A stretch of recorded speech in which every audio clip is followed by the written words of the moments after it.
let's talk about a stay-at-home mom versus a stay-at-home dad. So, I think stay-at-home dads get a lot of slack still and get a lot of shame from society. I mean, yes. Which is cray. People see of it more like, and then it goes back onto the women then. It still goes back to the women because people are like, oh, I can't believe, like, how are you managing all by yourself? I can't believe your wife went back to work. Yeah. But it's insulting for both parties. You're insulting the dad by being like, you can't take care of your kids without a woman. And you're insulting the mom by being like, obviously in families that have moms and dads, I'm sure it's very complicated when you have parents of the same gender. And I'm sure that the insults that you get and the comments that you get are insane. That's true. Quite literally so much worse than a nuclear family could imagine. But yeah, it's like you're telling the mom that she's a bad mom for going to work and providing for her kids, but you would never say that to a man. You would never say you're a bad dad for going to work.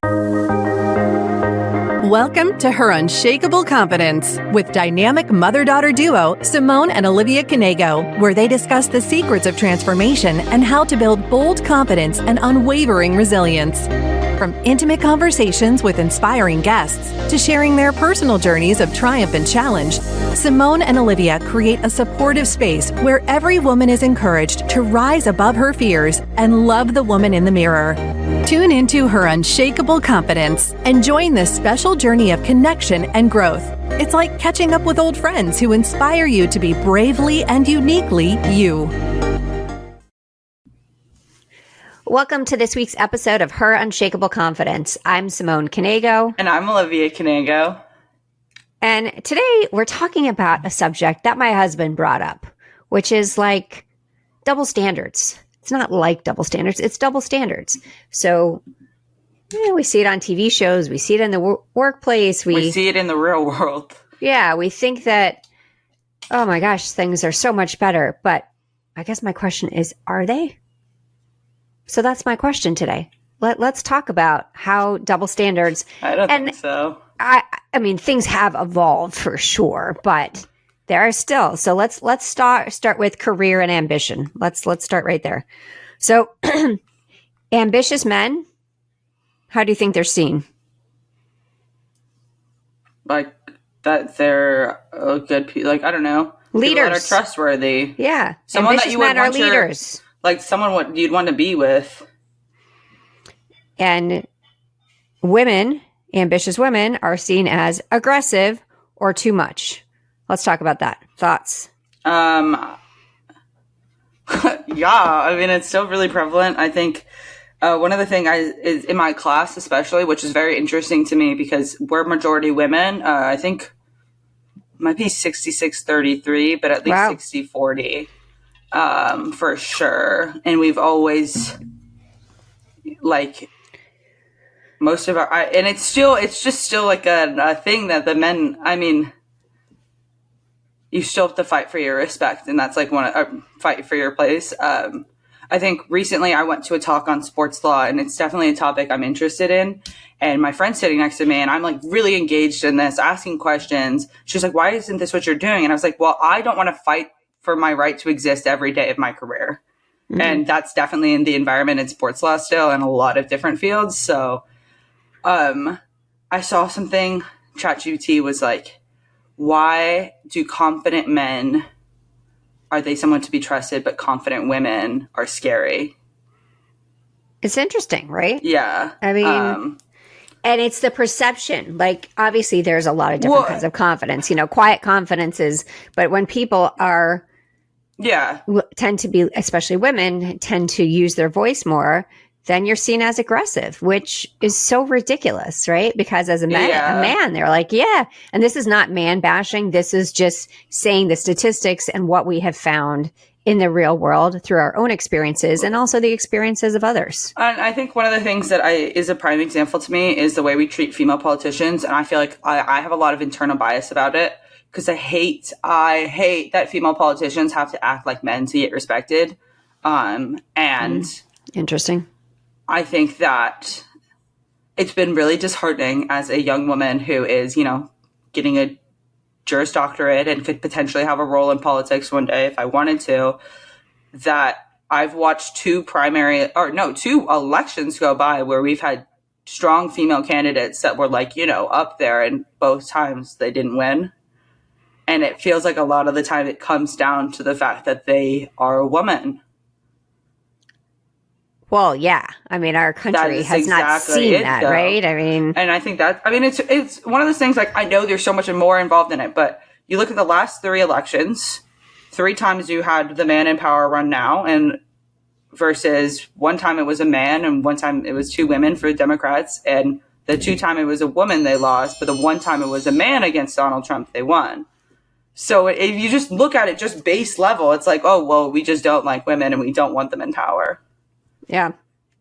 Well, I like women. I want them in power. I mean, yeah, I think yeah. There's a lot of internal bias, but even like on a women end though, like going back to the female politician thing, it's like, you're not acting feminine enough for me to trust you. But they can't act feminine if they want to be respected in the House or the Senate or wherever they're trying to get their power. Here's one of the weird things I saw, or very interesting things I saw, that for women CEOs who happen to be women, I don't want to say women CEOs. Why do I have to qualify it like that? Yeah. But so CEOs that they don't feel like they can dress the way they want to dress and still be respected. Yeah. So I've read studies about women who went, as they rise in the corporate ladder, that they dress more manly. Yeah.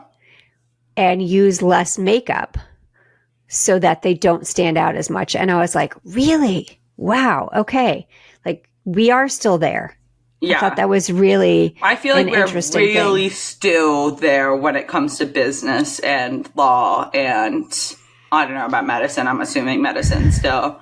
But it does feel like you step back 10 years in both spaces. One of my friends first started in accounting.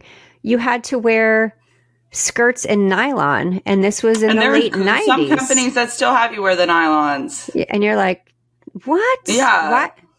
I mean, I understand, like, okay, men wear suits, but they wear suits anyways. Like, it's not like women can wear suits, women can wear pants. But a lot of places, well, I don't know if they still, I have no idea. Some companies, some of them definitely still do. Yeah. Let's talk about parenting roles. Yeah, men are always the fun parent. Well, that's not true.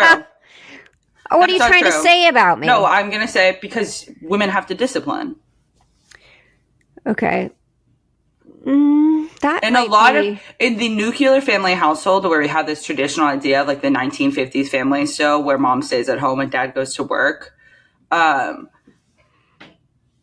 is the one that takes on the role of the stricter parent sometimes. It's always, there's so many situations, but at least in our house, you always took on the stricter role, and no shame to dad, but dad wasn't there to like see the ins and out of our behavior in the day. It's like, how are you going to like yell at me? You weren't even there. How are you going to get me in trouble? You don't know what happened. I don't yell. No, that's the thing. Well, I never said you would never yell at me. Dad would yell at me. Different. So men are allowed to yell. If women yell, they're seen as crazy. When men yell, they're seen as powerful. That's an interesting one too. Here's one that I think is a little bit different. Let's talk about a stay-at-home mom versus a stay-at-home dad. So, I think stay-at-home dads get a lot of slack still and get a lot of shame from society. I mean, yes. Which is cray.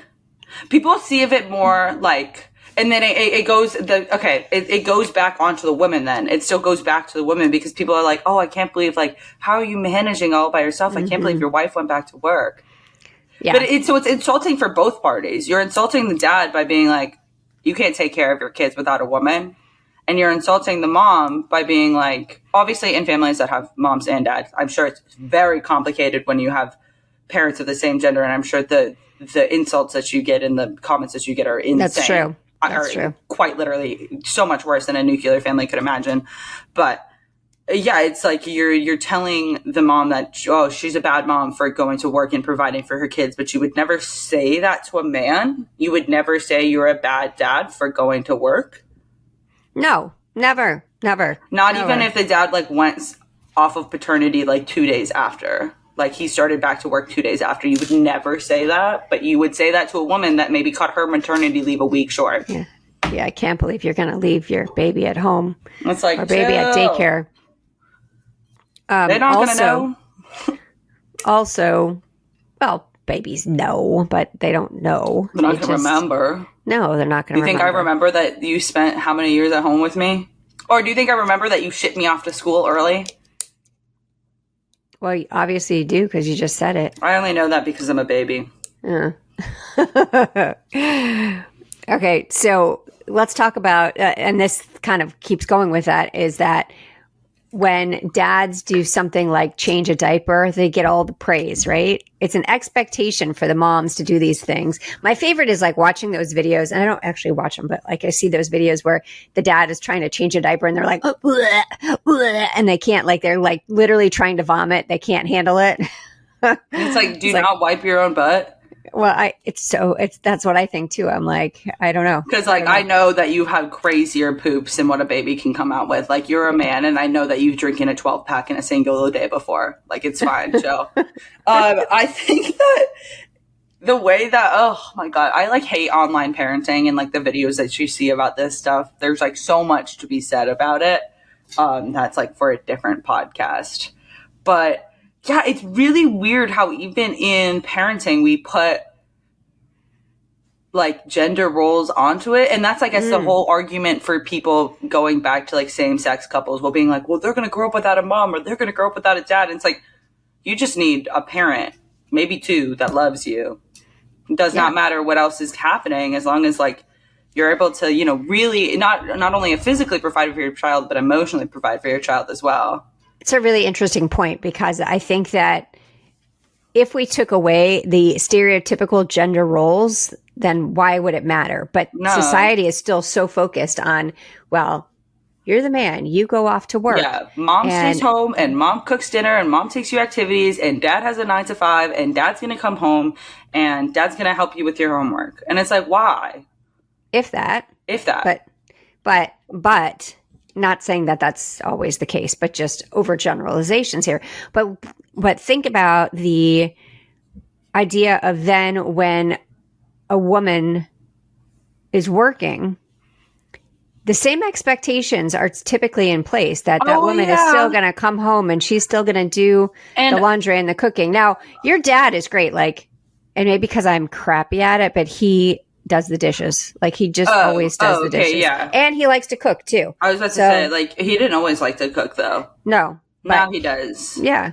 But dad has always helped out around the house. That has never been like it's always just for me, which is why like this is how I've always done with roommates too. Like if someone cooks, someone else cleans. And like I guess there are some houses where you cook and you clean and that's do all the insane things. To me. You do all the things. But the idea of like women having that extra responsibility of taking care of the entire household on top of work, I think is still very prevalent because I see a lot of Reddit posts about it all the time. And like women talking about like issues with their partner and their husbands and being like, well, this is what I do around the house. And I asked him to do this one thing and he's refusing. And it's like, okay, so you're doing 80% of the work plus you're working a full-time job. That's not equity or equality. That's horror. It's really, it makes you think, right? It makes you think that. Yeah. And it's one of those things that's like, I don't understand. There's no excuse for not knowing things. Like you went to college for 4 years, most of the time. A lot of these like families that I'm seeing online, like you know how to do your laundry. You know? Yeah. It's an interesting thing. I think it's all a bit of responsibility on parents of men listening, like, and women, obviously, both genders. Don't genderize what you're teaching your kids. Like, if you're teaching your boy how to change a tire, teach your girl how to change a tire. And if you're teaching your girl how to bake a loaf of bread, teach your boy how to bake a loaf of bread. Yeah, I know we talked about this before. I think that the idea of home ec and shop at school, I think they're still really important, but I think everybody should do both. We got rid of them. At least in my school, I didn't have those opportunities at all. And I would have liked to take them because there's so many things that I've had to learn the hard way around the house And then honestly, like, I would love to know I have to get my oil changed today. I would love to know how to change my oil myself, or like how to change a tire. I don't even know what to do when I get a flat. You call AAA. I call AAA, and I only know that now after I've gotten a flat. Like, that's not a fun situation to be with. No, it's like, okay. I want to tell one more story regarding the parenting roles and how, and obviously your dad works a ton, right? He's a physician. He works a ton, but it is a really interesting thing. I think that the parenting roles, no matter what, in any situation, my true belief is that they should be shared equally because they're your kids. It's not like you're taking out the trash. It's like, oh my God, or mom left you to babysit for the weekend. The fuck? No. You mean parent? You mean raise your child? Well, right. You're raising your child. So I'll give just one example of when I climbed Kilimanjaro. Oh my gosh, your husband is such a saint. He's going to take care of your kids while you're gone. And I'm like, they're his kids too. Yeah, like more like grandma's a saint for stepping in and doing our morning pickups and stuff. Yeah, they're his kids. And trust me, we both say thank you every day for all of the help that we give each other. But like, we're a partnership. And that thought process and it was women that say that to me, right? It's an internal bias thing. Right. And I just think to myself, no, like we share this role together, right? It doesn't matter working, not working. It needs to be shared because I have so many people in my life that don't have an equal relationship with both of their parents, whether it's not with their mom or whether it's with their dad. And that I feel like comes a lot down to the gender roles that we give to parents. And like, a lot of times, like dad's busy, so he steps in when it's fun, but mom has to take on the harder roles of disciplining, or dad's never there, so I never formed a relationship with him. And now I'm an adult, and what am I supposed to talk to this man about that I barely know? And it's just like, we need to I'm not a parent, so I'm not going to be like, parents step up but spend time with your kids. They're cool. Yeah, they're cool. And we've talked about this so many times. Or maybe we haven't, actually. I feel like we have. It's your job as a parent to like find something to connect with your kid about. So don't be like, well, my kid's a girl and she's 4. I don't want to play tea parties. Yeah, you do. Put a little tiara on, sit at the table. Pretty princess, my friend. You just do the things. Yeah, you do. And you know what? And along those lines, I was watching a show yesterday and they had the dad was literally in the last moments of his life. And the daughter was apologizing because she was obviously angry at him for a long time, but she was angry at him because he didn't know how to do those things. I mean, this was years and years ago, but he always wanted her to come fishing and he always wanted her to come, and she just refused to do those things because she considered those for a son, not a daughter. Yeah. And I want to say, like, as a kid, do all the things, right? Yeah. But like, you're a kid. Like, I'm not saying, like, it's, like, I agree. You should go fishing with your dad, like, not just because you think it's a boy thing, but also, like, your dad should step up. And your mom. Yeah. By the way, like, your mom. Across the board. Yeah, like, it shouldn't just be dad going to play ball in the yard, too. Like, I mean, like, for me, like, don't play ball with me. I have no catch or aim. Like, there's no skills, but, like, I'll be there. In the head. Yeah, like, I'm not the right person. I'll play video games. That's, like, the whole outside sports are not necessarily my forte. Or inside sports. Honestly, sports in general. I don't know. I think I've been thinking a lot about gender roles recently as I start getting more into the world. And I felt I catch myself doing things so many times. Like, if I'm going, honestly, like, I've gone home a lot of times, or I've gone to see my friends without bringing my boyfriend with me. And I'll be like, oh, do you need me to, like, make food for you for the week? And he's like, why? That's an interesting one. The thing is, like, he cooks dinner half the time, too. My mom wouldn't leave the house without leaving my dad a sandwich, even if she was gone for 2 hours. And it was like, he can't make a sandwich? Like, really? Yeah. And part of it is, like, I like showing love to people through cooking, but also part of it's just like, oh, well, like, I'm not here. Like, here's dinner. I don't know. I used to do it all the time. did. But now I'm like, you guys can figure it out. Yeah, and I think maybe that's part of it. But I never thought of it as like a gender role thing. But I guess part of it was also like our household was so different growing up. Yeah, I mean, from the way that we did a lot of things, it was just like, yeah, dad was working, but like he would also like mom would be out of town for also her work stuff. So it's like I don't know, we grew up in a very different. Yeah, we might come off this as a nuclear family, but then you realize that there's 3 additional ones and that mom and dad both work just in different ways. Well, what is your definition of a nuclear family? That whole idea of a 2.5 kid, white picket fence house, white mom, white dad, you know. I didn't know that's what you were trying to say. Yeah, like that whole idea of this like 1950s, dad comes home, martini waiting by the door. Like that whole image of like, this is the traditional American family. And it's like, oh, okay, like to you. So I want to run through these ones a little bit quicker because I have like 4 more that I want to get to. So emotional expression, right? Yeah. So women being called too emotional or hormonal, even better, when expressing anger or passion. And then also, let me add 2 more parts to it. Men don't cry, right? I mean, that idea that men don't cry, I mean, that's kind of ridiculous too. But again, it's a double standard. So this is both men and women are held to different standards. And then the stigma of men seeking therapy versus women seeking therapy, right? Especially, like, I think it's much more common for women to talk about it, but not for men. And you see it portrayed so frequently in movies and TV shows that if you have a man go, or even if you're talking couples therapy, it's like the man's like, no, I don't want my friends to know about this, or this would be embarrassing if anybody found out. Except my older brother that has done therapy. I mean, Noah's like, obviously Noah, take Noah out of the equation. His is different, but like talking about Jacob's the only one. And I feel like a lot of the people that I know that men do it are it's like short term, like, I just need to get through this certain period of my life. Well, this is, which is fine. I mean, but acknowledging that you need help, I think, is a huge thing. So interesting to me because therapy is not gender specific. It's really nice. Yeah.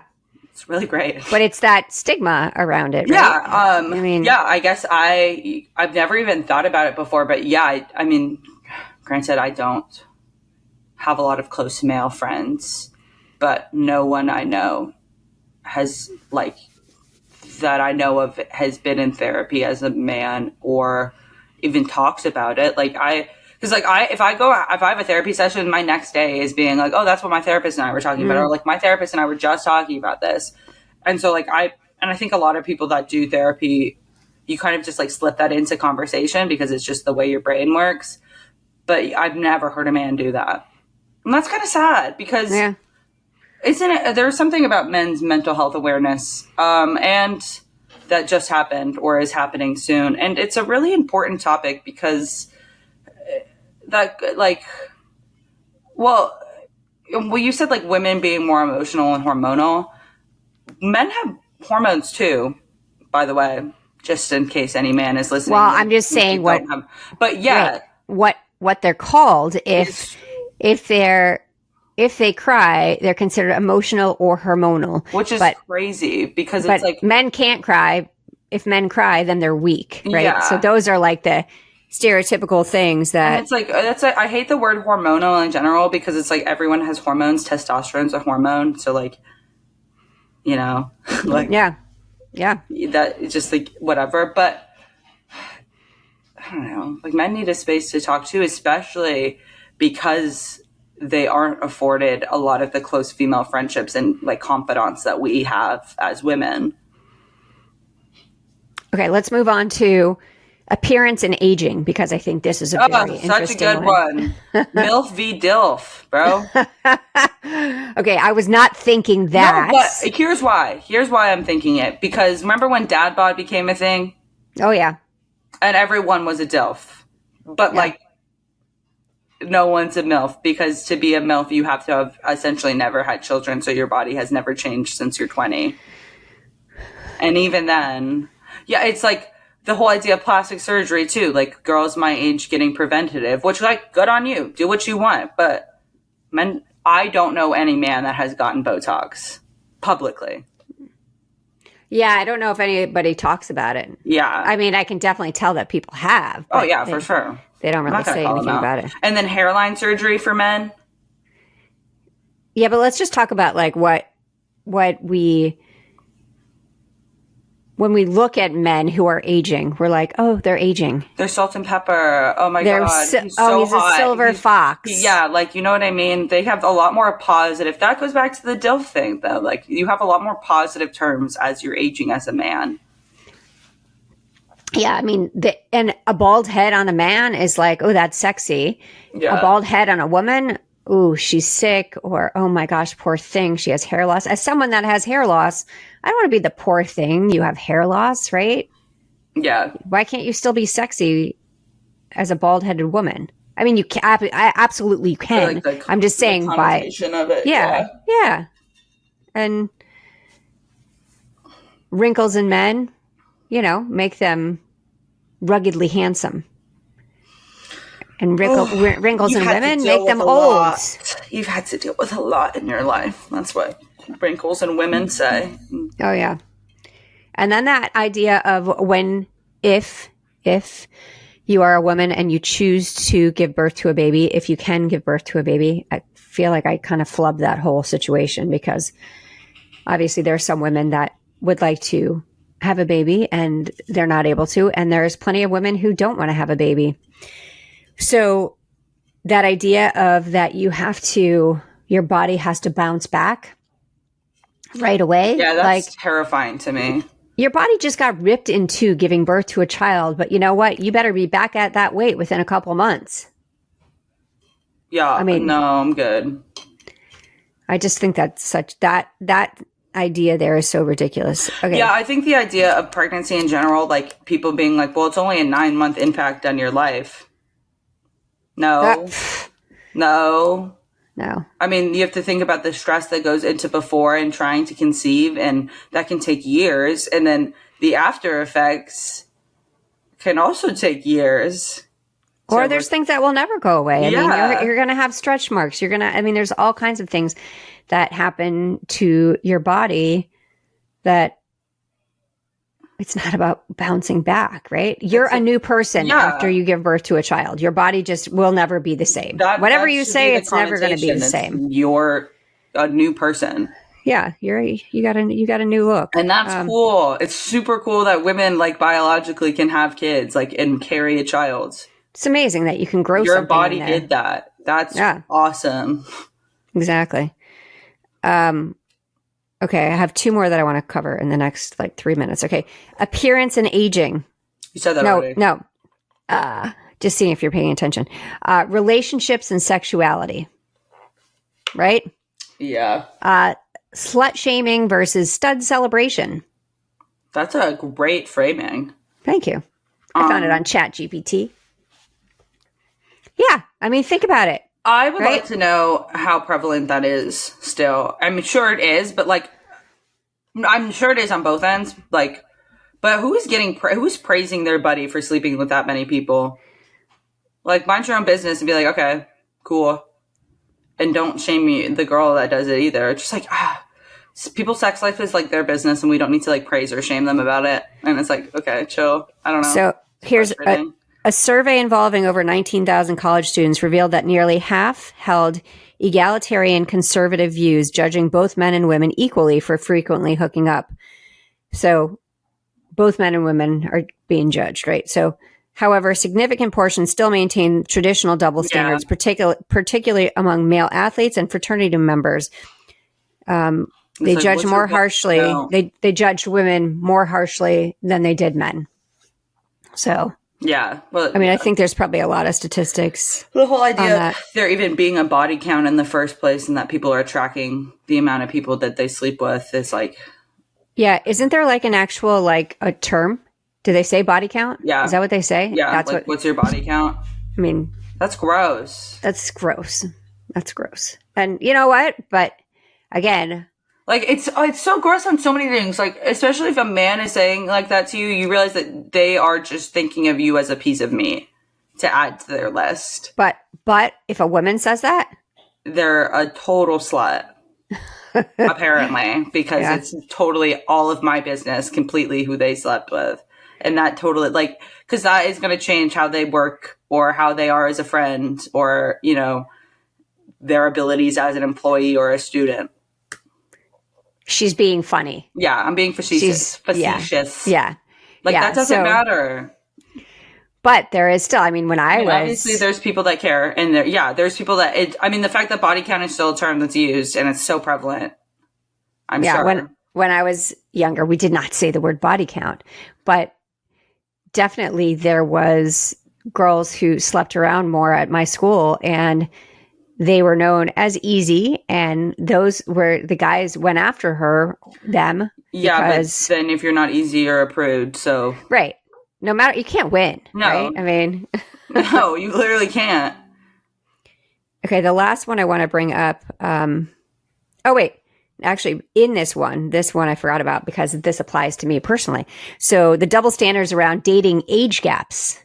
So older men dating younger women, right? Yeah. No big deal. Well, I feel like that's changing slowly but surely. You think so? In the way of people are starting to call men out more for dating women at a younger age. Well, I haven't seen that here. Okay. I see them calling them out. Like I see the celebrity things where they're like, "Oh my gosh." Yeah, but nothing ever really comes from it. I guess it's just like. But yeah, the whole idea of like a cougar still, like, yeah, for sure. Okay, last thing I want to talk about. So the idea of what you wear, right, as a woman, and preventing assault, right? Yeah. That what were you wearing narrative. Yeah. So like it's on you if something happens to you if you were dressed inappropriately. Just so everyone knows, legally it's not. It's all about what the perpetrator did. So. Oh yeah, but I'm just saying that perception, and it's so frustrating to me, and it's evident. I mean, among my peers as well, like in the classroom discussions, that mindset kind of still exists about what were you wearing, what were you doing, girl? It's not my business. It's not your business. It's not victim shaming. We don't do that. Yeah, and unfortunately, people still talk like that. So I could go into sexual assault real quick. It's the most changing crime that we've had in the last 50 years. And so many milestones have been made with it. I mean, in the last 50 years, we've gotten, or marital rape has been made illegal by most states. And that wasn't illegal before. And we've gotten rid of the idea of like your occupation has to be considered. So like a prostitute wasn't be able to be considered raped because that was their job essentially. Oh, wow. So many strides have been made, but it's still like, I think 1 in 3 women are sexually assaulted. And I think a third of those crimes are actually reported. And then like maybe half of those are actually prosecuted. Yeah, it's horrible. It's the most underreported and under-prosecuted crime that we have. And it's so many things to say about it, but it should never come down to what the victim was doing and what they were wearing and their state of intoxication. And that's what doesn't come down to legally, so it shouldn't come down to that morally. And if you have those thoughts, you should work on changing your brain and keeping them to yourself. So, what does a different world look like, right? What would change look like? Not just for that, but like everything we just talked about.